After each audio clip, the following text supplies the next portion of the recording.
par exemple, le prix au kilo et le prix total. Comme ça nous permettra de donner aussi un autre indice, de se dire, bah voilà, ok, les choux-fleurs, j'en ai 600 kilos, mais ça me coûte 480 €.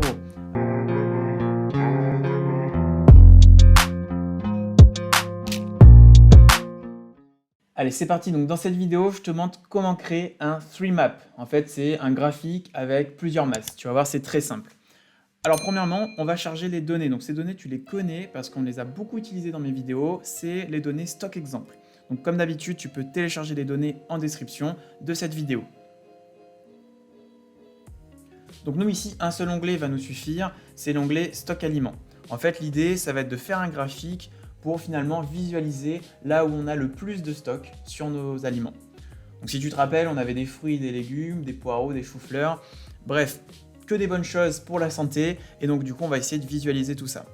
Donc on va cliquer sur le 3-map, qui est donc, je l'ai perdu, il est ici, voilà, le 3-map, donc on clique dessus, comme ça on insère le graphique, on va l'agrandir pour la démo, hop, on verrouille le filtre, et on va y glisser tout simplement, premièrement, catégorie dans catégorie, pour avoir cette segmentation fruits et légumes.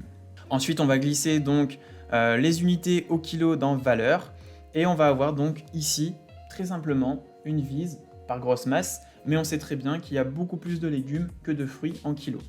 Si on se met sur l'infobulle, on a 2650 kg de légumes et 1410 de fruits. Maintenant, ce qui va être intéressant, c'est finalement de décomposer ce 3-map par élément. Donc on va recliquer dessus.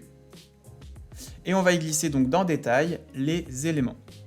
Et là, ça nous permet donc de décomposer par élément, finalement, par grosse masse, et de tout de suite voir qu'en fait, parmi les légumes, là où on a le plus de quantité, c'est sur les choux-fleurs et les oignons. Donc, attention quand même que par exemple ici, on a 600 kg, 600 kg et 600 kg, et pour autant, dans un aspect visuel, on a l'impression que les poireaux, il y en a moins. Et tu vois qu'en fait, on a vraiment la même valeur en kilos. Donc ça aussi, il faut faire attention avec le 3-map. Pour finalement agrémenter ce 3-map, on va pouvoir finalement introduire dans l'infobulle, par exemple, le prix au kilo et le prix total. Comme ça nous permettra de donner aussi un autre indice, de se dire, bah voilà, ok, les choux-fleurs, j'en ai 600 kilos, mais ça me coûte 480 €.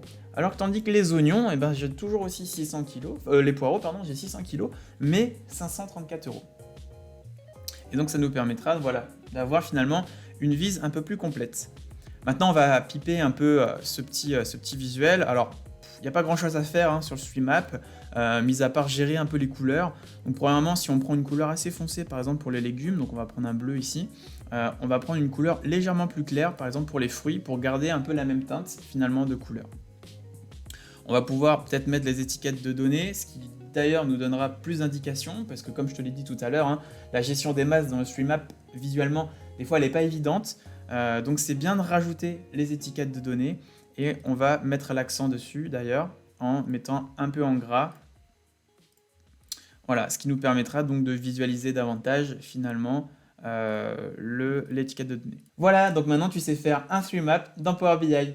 Merci d'avoir regardé la vidéo. Si tu veux en apprendre plus sur Power BI, tu peux te rendre sur formation-powerbi.fr. Et puis si tu veux mettre en place une solution data dans ton entreprise, tu peux te rendre sur dislo.ai, l'agence data spécialisée dans la finance d'entreprise. Je serai ravi d'échanger avec toi. Tous les liens sont en description de cette vidéo. Je te dis à la prochaine.